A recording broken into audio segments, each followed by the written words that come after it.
This week on Unapologetic Uplift. So I literally have to make a name up because I really didn't know my dad and I was not the apple of his eye. My rule of thumb with him is if you feel like something needs to happen right now, like you have to take immediate action or, like you can't hold back. You have to do it now. You have to jump in your car, go to have the conversation now or whatever it is. That's reactive energy. And you need to neutralize and calm the fuck down before you make any decision. And being able to tell the difference between anxiety versus intuition is fucking massive, right? Because like anxiety screams at you and won't shut up. That's the key to know. This is what I tell my clients all the time. I'm like, intuition is just a subtle knowing in your body, a felt sense. Anxiety won't shut up. So It's so true.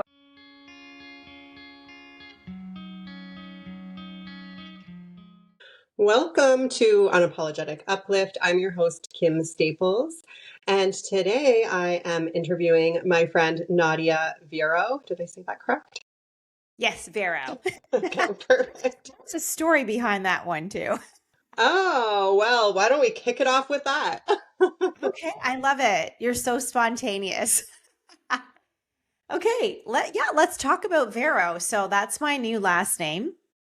Unofficially, of course. I haven't yet changed it legally, but I got divorced about 13 years ago. And my last name was Hussein, and it doesn't align with my belief system anymore because I totally abandoned my religion when I, went through my spiritual awakening. And I was fine with his last name because my kids were younger and they had that last name. And then when I started my business, I realized that I started to cringe when someone would ask me my last name, like for podcast recordings and flyers and all kinds of things, promotions. And it didn't align with me. You know how when you feel into your body and you're like, okay, that does not align, right? I love that. Yeah. So in the last maybe 2 years, I was like, you know what? I got to take this seriously. Or even more, I was like, okay, I have to change my last name. So I literally have to make a name up because I really didn't know my dad and I was not the apple of his eye. Sure. So I was like, I don't want my maiden name, right? So I have to make one up. So I was like, you know what? One day I'm going to take it seriously and I'm going to choose a last name that has a really good meaning. So Vero, it's an Italian last name, but it doesn't sound too Italian. I didn't want something that was too Euro or whatever, right? Yeah. But I also didn't want my own kind of heritage either because it's it doesn't fit. So I was like, okay, it has to be short and has to have a good meaning. So basically it means truth, which I'm always a truth seeker. Ooh, Yeah. I love that. Yeah. And it comes with the energy of authenticity and just being unapologetically myself. So it just fit. So that's my story behind my last name. That's so cool. I love it. I love it so much. And you said that you abandoned your religion when you had your spiritual awakening. So, of course, I'm going to ask, what religion were you affiliated with prior to your spiritual awakening? I was Muslim. Okay. All right. All my life, I followed it. Not to the T, covering my hair and stuff like that. I was never raised to be that strict. Sure. But I did. I think today actually is the first day of Ramadan, right? That's Yes, the it is. fasting month. Yeah, it's the fasting month. And I used to do all that and just everything. And then when I reached my rock bottom, I was like, wait a minute. It just hit me. I was in my bedroom. I was married. I was in my bedroom and I was at the vanity area where the mirror was and my husband was there. I don't know how this is just coming out, but I guess I'm in my flow. We'll trust it. Yeah. So he was on the phone with my mom and they were talking about me leaving my religion. But before that, how I left was wait a minute, I've been a good person in this life. Why are these things happening to me? This is horrible. You know how some people get mad at God and they're like, oh my God, right? So it was kind of like that, but I didn't get mad at God. I was like, wait a minute, there must be some reason that this is happening. Right. And then when you ask the universe for clarity, it literally comes to you. Mm-hmm. So then it brought me to this meditation center, and I was going there for like 10 months. It was like a 1 year thing. And it was like I would go there every week. And I took what I took and I left what didn't align, because it was kind of contradicting my religion. But all Okay, of yeah. a sudden, yeah. And then all of a sudden, bam, it was not even gradual. It was all of a sudden, I think I was driving and I was like, oh my God, everything I learned in my life was a lie. Oof, that's intense. Like the the cognitive dissonance that comes along with that and being able to just hold yourself through that had to have been incredibly intense. I was not religious at all prior to my spiritual awakening, so that was not something I don't have any religion trauma or any of that. I mean, my grandparents were quite religious, but my mom always made it clear that I don't have to follow any religion if I don't want to. So I was very fortunate in that aspect. But I know a lot of people, I have worked with a lot of people that have a heck of a lot of trauma based on religion. Yeah, I really did suffer spiritual abuse after that. I'm sorry. Yeah, so when we are like your podcast unapologetically, right? Like that, when we are acting in alignment with who we truly are, we do get pushback from people. Like Of that's just the course. truth of it, right? Yeah. So, but it came with a lot of strength and resilience, right? So when I realized that it was all a lie, I was like, I had this intense, it wasn't faith, it was a deep knowing. Because when people say, I always laugh when people say faith, you have to have faith. That just means that there's the doubt. Right. Faith implies doubt, right? It's Yeah. very fear based. But I had a deep knowing. And so this came with a lot of courage, and it came with a lot of resilience and strength. And I was like, okay, let the chips fall where they may. Let the shit hit the fan. I mean, my community loves when I say that. They quote me all the time. Let the chips fall where they may. Do what you got to do and just leave it. Trust the process. It gave me that. And then when I see all the religious people like my family and everything who did that whole spiritual abuse thing, they're operating from fear. They're not really demonstrating, Absolutely. right? They're not demonstrating if they're trying to push the religion, then act in alignment with courage and faith and resilience, you know? Yeah, that's why I could never get down with religion. I always knew that it was manipulation. Not to say that there isn't some truth to some of the stories that they share, but it has just been, rewritten by the man to manipulate the people. And I've just had that knowing growing up. This Amazing. isn't this isn't real. Like, what kind of God would punish you? It doesn't add up. It has never added up for me. And I do find religion to be very, very fear based. Any of the It's religions I have so, ever looked at. I am more into spiritual wisdom. So, I can get down with like Kabbalah or any of these like indigenous ancient spiritual practices. That is where a lot of my work stems from. But for me, I believe with all of my being, just because I have certainty around it, this deep knowing that we need to be able to act and see through the lens of love rather than fear. And anytime somebody is trying to instill fear or, control, it's just the biggest red flag for me, and it always has been. But I kind of was pushed away from my spirituality because when I was younger, looked at religion and spirituality as kind of one. And it took me a while to be able to differentiate the two. So that I was a bit used of, Yeah, no, go Yeah, ahead. that makes a lot of sense. Like I used to always say like why can't we just follow the 10 commandments? Like I used to say that when I was younger and I didn't understand like I didn't agree with it, but I was too scared to say it. Unlike you, like you were like, "Oh, well, I don't agree with this and I'm not doing it." I knew it. I had the deep knowing. I always had it, but I let fear take over. Yeah. So I was being ruled by the fear. And yeah, it's just crazy. Well, yeah, and when you're deep in it in your immediate family, I can only imagine. I'm sure I would have followed religion too if my parents had been religious, but they were not at all. You know, I'd go to my grandma's house for a sleepover once every few months, and she'd make me go to church with her, and I'd fall asleep. She would get Yeah. Yeah, upset. I hear you. And she would always try and convince me to get baptized. She'd be like, "Oh, you Mm. should be baptized. Let's get you baptized." And I'm like, "No, I'm okay. Maybe when I'm older." So funny. Yeah, no, spiritual abuse is very common, apparently. And I didn't realize how common it is. But like I said, it gave me a lot of strength. And there's that saying, you don't wait for the storm to pass, you learn to dance in the rain.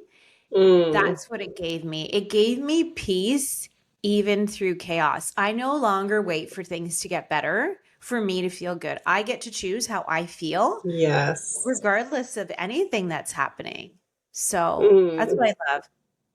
Yeah, I love that so much. It sounds like you've done loads of healing work, and that's amazing.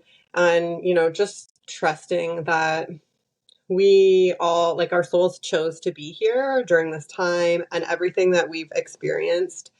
Our soul knew that we were going to go through this, right? It was part of the awakening. And it's so beautiful when people do wake up and do the work to heal whatever it is they had to go through. Yeah, So, that knowing that our souls chose this is what gave me peace. And that does not align with the Muslim philosophy or belief system, basically. So that's where the disconnect for me was. I didn't understand how a good person with good intentions, doing all the right things, following all the right rules, would just be like okay. And your beliefs create your reality, right? That's foundational. So when people say that, oh, but that's just a test. God loves people that like they test the most. And of course, being spiritual, that's a label. I don't even call myself spiritual, but that just kind of translates to me that how they say chosen ones, like everything is all egoic, but if we are awakened, we were meant to be awakened. And so mhm. that means that to me, like that's literally the equivalent of that, right? Because trauma and suffering, like that doesn't necessarily lead to awakening. Like that's a choice to become No, conscious. Not everybody becomes conscious. So that's how I relate that similarity that, like you said, like all religions pretty much say things that in a different way of like what we all believe in, but I feel like we all believe the same thing, but we say it in a different way. yeah, yeah, absolutely. I agree. And that's for me how I have always known which spiritual practices were for me, right? Because it's like a remembering. It's like nothing new when you hear it. It's just almost like some sort of internal validation to your soul. Like, yep, Yeah. got that, right? Yeah. Whereas when I would listen to people spew religion at me, I was like, oh, that doesn't feel right. That doesn't feel right in my body, right? Yeah. Um, Yeah. so I at love the what end you of, said. I love what you said about the body because, like, if everybody just practiced that, like, I always tell my clients, right? Like, this stuff is not rocket science. It's very easy and it's very simple. We don't have to stay stuck forever. All we have to do is practice certain things. And that is listening to your body, being in your right. body, feeling grounded in your body. And then they'll say, like, how do you do that? well, can you feel your feet on the ground? Like they're Yeah, expecting me to say something so profound. You know what I mean? Like, let's go back to the basics. totally. Yeah, and that's exactly it. Being present, conscious in the body is the path. It is the way forward. And there has never been a more important time than now to be able to do that. And we're really starting to see the people that have been doing the work and are consciously present versus the people that still aren't. And they're really starting to spiral. Oh You yeah, know, I see it all the time because they're using 3D reality, the things that they are experiencing to like dictate how they feel, and they keep staying in this loop of overthinking. Like if I say this, they're going to do this, they're going to say this, they're avoidant, they're this and that, and how do I get them, like they're staying in that same mindset, and they're not going within to say, hey, like I yeah, could have done that. I could have been like, how do I control this? How do I change this? They're doing this to me. That is not right. Like, what is all this madness, right? But it's all about like, okay, what is this supposed to teach me? You ask the that's right right. questions, your brain's filter will bring you the answer. Get curious. That's consciousness. Ask questions, right? Yeah. Yeah, all we're seeing right now is reactivity. People are so reactive, they don't know how to just take a breath and come back to themselves. This is something that I am teaching my 19-year-old son a lot lately. And I'm trying to teach him what I call the sacred pause. And it's like, if you are reactive in any way, shape, or form, and that doesn't have to be negative reactivity where you're pissed off, it could also be where you're like super excited and you feel like you need to take action right now. My rule of thumb with him is if you feel like something needs to happen right now, like you have to take immediate action or, like you can't hold back. You have to do it now. You have to jump in your car, go to have the conversation now or whatever it is. That's reactive energy.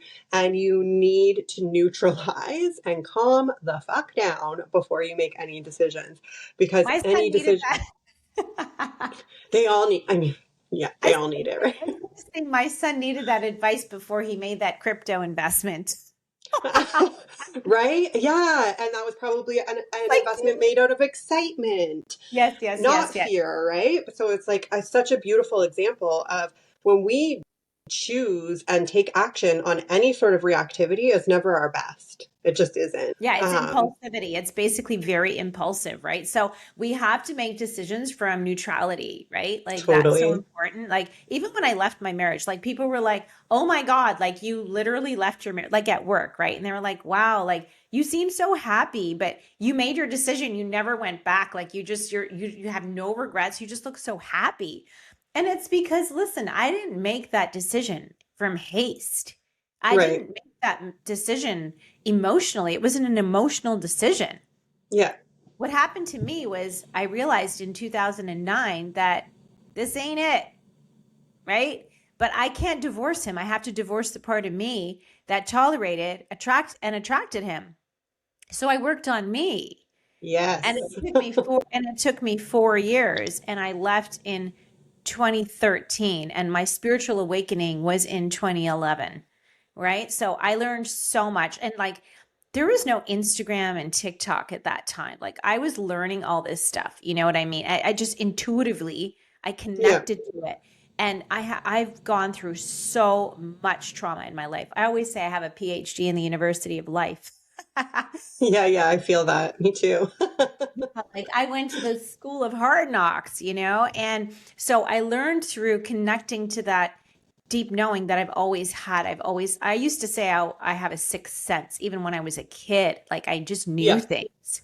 Yeah. And I just felt so different, but I thought it was a bad thing that I Me was so too. different. Yeah. Right. And I don't know if you went through this, but like probably since we have so many similarities like this, but bullying was a huge thing that I went through. Hmm. And what I realized later is that we always had this light, like I always had it, and people can subconsciously sense it. So they try to like oppress you.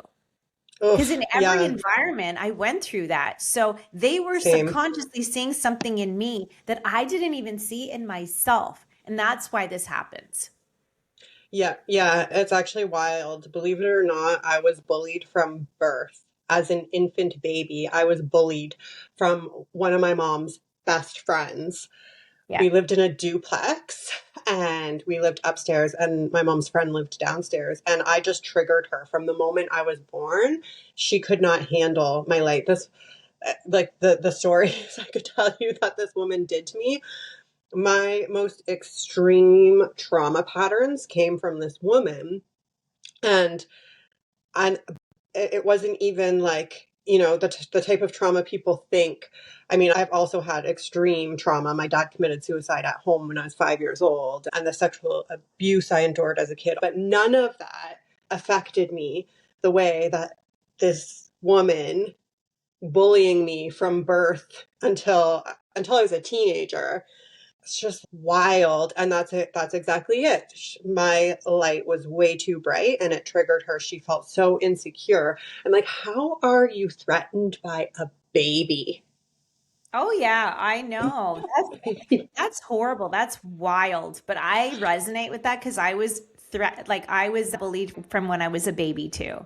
From a person that I grew up with who couldn't stand my light. Anytime I would even get a phone call like from friends, she would be so jealous and I didn't understand why. Like I was treated like an outsider always. Yeah. And there was just no there was our family was so dysfunctional, but there was so much like loneliness and bullying and explosive unpredictability and sabotage and disloyalty.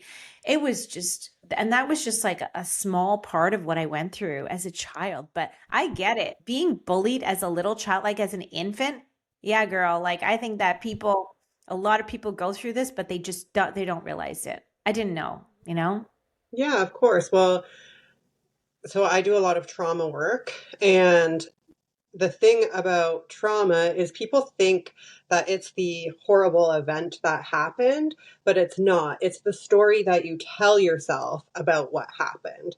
And that's why being bullied can have a bigger impact than these violent things that happen, right?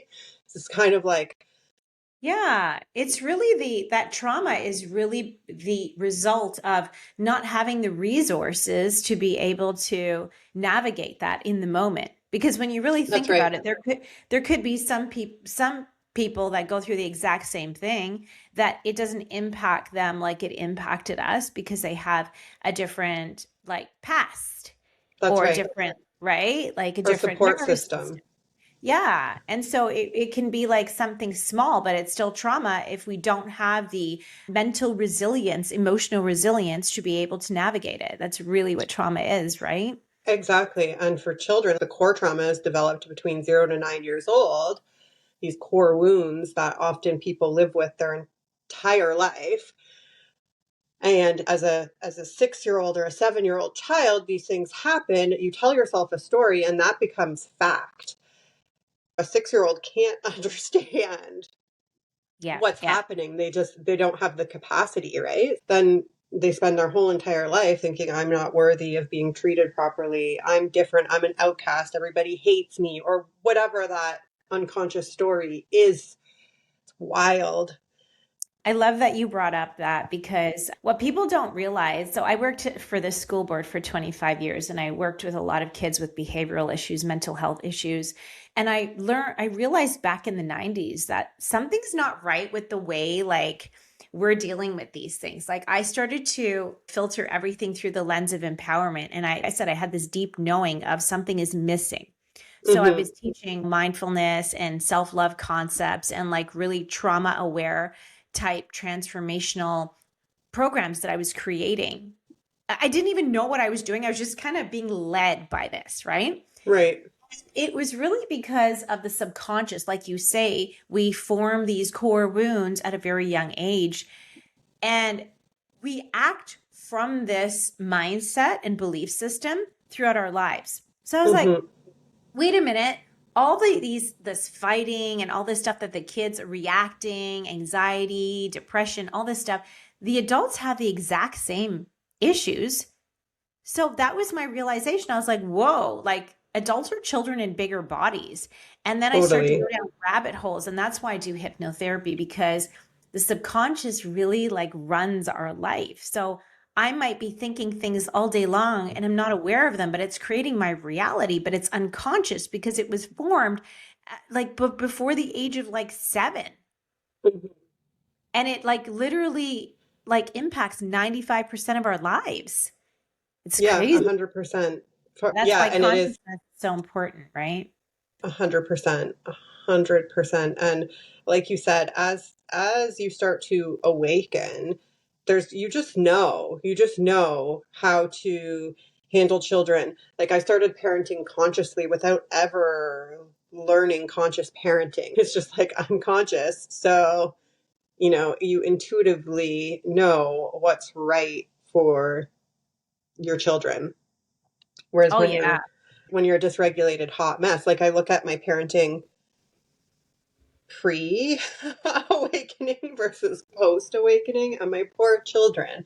I have 3 adult children that were parented when they were young very differently than the young children that I have now. And Mhm. it's just my level of awareness is the only difference. I Yeah. was going through the motions of life, Yeah. numbing, just in survival mode, right? You Yeah. can't effectively parent from that state. I don't care what No, anybody says. no, no, no, we cannot. Again, and it's as simple as dropping into our body, right? And feeling that something isn't right. And I think everyone can relate to this because we call it the motherly instinct, right? Just Hmm. tapping into it even more. I remember a few times, I wasn't that mom who would like run my kids to the doctor, run my babies to the doctor at a slight hint of a cough or a fever. You know what I mean? But Right. there were some times where I was like, I just knew. And I took them at the right time. But then there was this one time where my older son, he was 3 months old and he had a fever.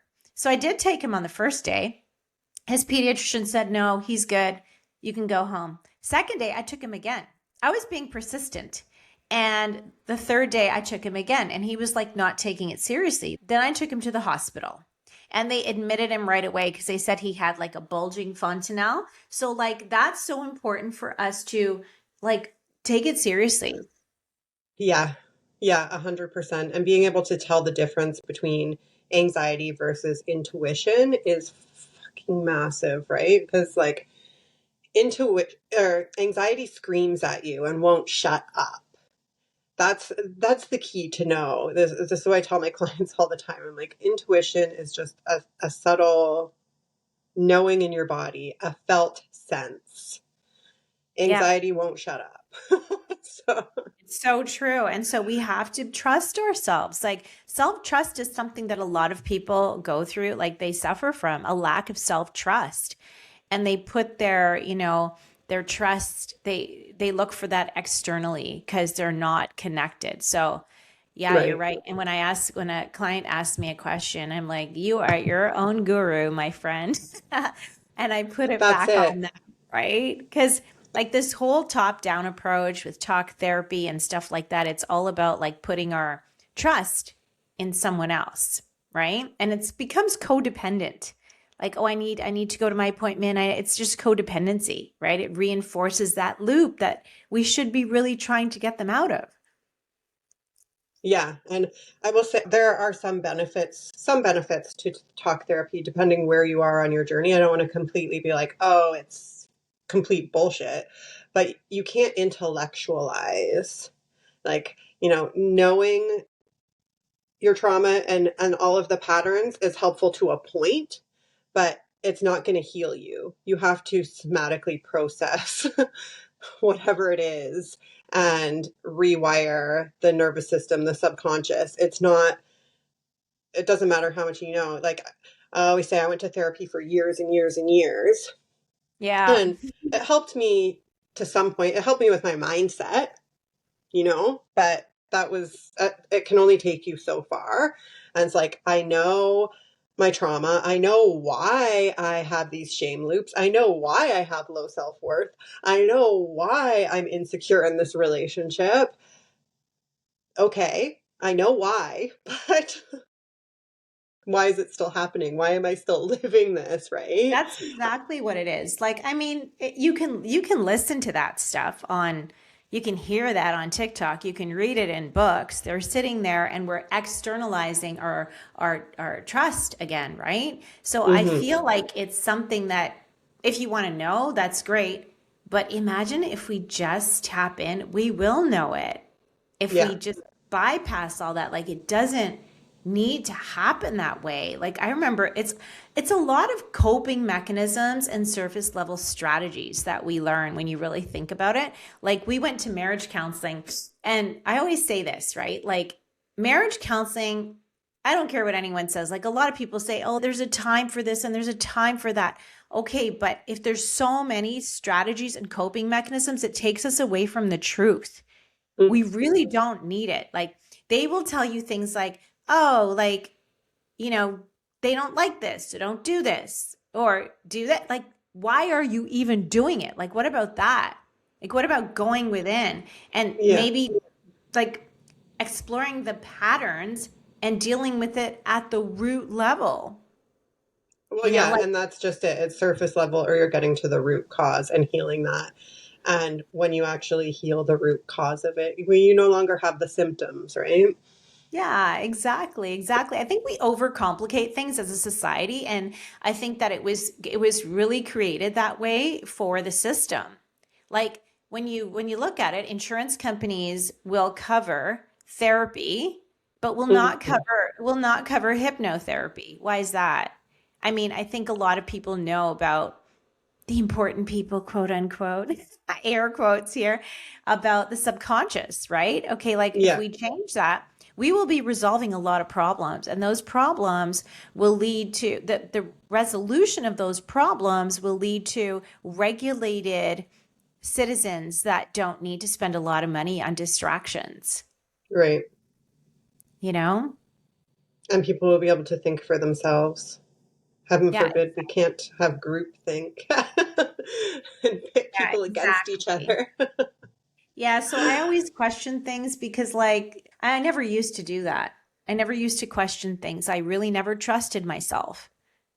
And I trust Yeah, myself I can so much. resonate with that too. I Yeah. definitely fell into the group think for a period of time as well, where it's like you think like, oh, they're all well-meaning and they, you know, Yeah. I know it's a lot, but we can go down rabbit holes. yeah, absolutely. But I would love for you to share a little bit about your work, what exactly you do, and how people could find you. Yeah, so I call myself a holistic practitioner because I really do think it takes a holistic approach to be unapologetic, And isn't that the goal? I always say that, what I noticed even working with kids is that the portal to mental wellness is really confidence. Like, I have never seen a person who is truly, truly, authentically confident who was not mentally well, right? So, I Yeah, basically work with people through hypnotherapy, inner child healing, nervous system regulation, mindfulness, all of this stuff. And it could be anything like, a lot of my clients that come to me are like anxious attached, or they go through psychological abuse, they have relationship issues, they're people pleasers basically, right? They're empaths. sure. But the thing is, like, I always say every issue has the same core wound pretty much, right? So even if someone's trying to release weight, why can they not release that weight? It's because they're always in fight or flight, right? Their body is holding on to the weight. So it's not really just about the food. So it could be anything, like even like smoking, addictions, all that kind of stuff, right? Yeah, And with hypnotherapy, they do a lot of like, okay, let's change how your brain associates smoking. Like right now, it could be like smoking is relief, smoking is comfort. So they work on changing the associations, but I like to go deeper, and I'm trauma informed. That's why. And I like to say, well, hey, like, let's explore, like, why did you even start that in the first place? Let's remove that. So I don't really focus on Right. the addiction or the eating or the weight loss or the smoking or the relationship stuff. I get to the core and then everything changes from there. So that's what I do, a holistic practitioner. And I'm the CEO and founder of my company's called Brave Zone, my mug here. Love it. Yeah, it's about stepping out of your comfort zone and into the brave zone because it truly does require courage, right? To be calm, clear, and confident. And so I help my clients through a 3-month program. Sometimes it goes longer. And what else can I say? Yeah, you can just find me on Instagram, bravezone.inc. And my new website will be ready soon. That's exciting. Very, Yes. very exciting. Amazing. So I also noticed that you share a lot about relationships, divorce, as that has been a big part of your story. So is that something that you often help people with? Like, is that something you're kind of niching in on, is supporting people with relationships or through separation and divorce? No, the only niche that I really have is let's be calm, clear, and confident. Like, let's be your unapologetic self. That's my thing, Okay. right? And so what that attracts is a lot of people. So yes, you probably saw my divorce videos. Some of them have really gone viral because I'm sure, yeah. people get their undies in a knot when they see them because here I am like dancing around my kitchen and I'm like, yeah, like 50 going on 25. Like I'm so happy and like this is just amazing. And I've got all the women like loving on it and they're like, oh my God. And then like the men are like, nobody cares. And then the women are like, wow, the men in the comments are so mad, and like here's the thing, I'm not a feminist in the way that it's not men against women. There's a lot of Right. men who have been screwed over. In fact, like 50% of my clients are men now. And it's funny because it didn't start out that way. Yep. I've got the pink logo, but like men come to me too, you know what I mean? But Love yeah, that. so I love the relationship thing because that's kind of like a direct in to like working with people that don't feel unapologetic, are people pleasers, lack boundary setting, they're empaths. So I love working with them. Yeah. And I love the transformation I see because they're like they don't they're not anxiously attached anymore. And it's Right. not right. So it's like they're so regulated and their life changes and it's just beautiful. I always say it's better than a university degree. The Mm. program is better than a university degree because it changes everything. It changes the entire trajectory of your life. It changes the way you think, the way you feel, the way you relate, what you do, even your business or like it just makes you do other things. And sometimes Yeah. my clients will be like, oh my God, everything's falling apart. I'm like, of course it is. You got coaching, my friend. When you Yeah. if you don't like your relationship, you're going to break up because you're asking for that. You're changing. It no longer like suits you, but your Yeah. nervous system is catching up to this new identity. And they're like, later, they're like, oh, I get it now. Yeah. People don't want to go through the shit. They want to, like, they trade short term comfort for long term loss. They don't want to go through that hard part. And then so they stay their entire life. So, yeah. Mm. Yeah. People really do cling to those comfort zones and, what they have convinced themselves is safe, even though it's often not safe at all. Yeah, exactly. Well, thank you so much for coming on and allowing me the opportunity to get to know you even more and sharing what you do with the world. I encourage everybody to go follow Nadia and dig deeper into her and what she does. If you like this episode, give it a like, give us a comment, give us a share, and make sure you're subscribed. We will be back again here on Unapologetic Uplift next week. Thank you. This was fun.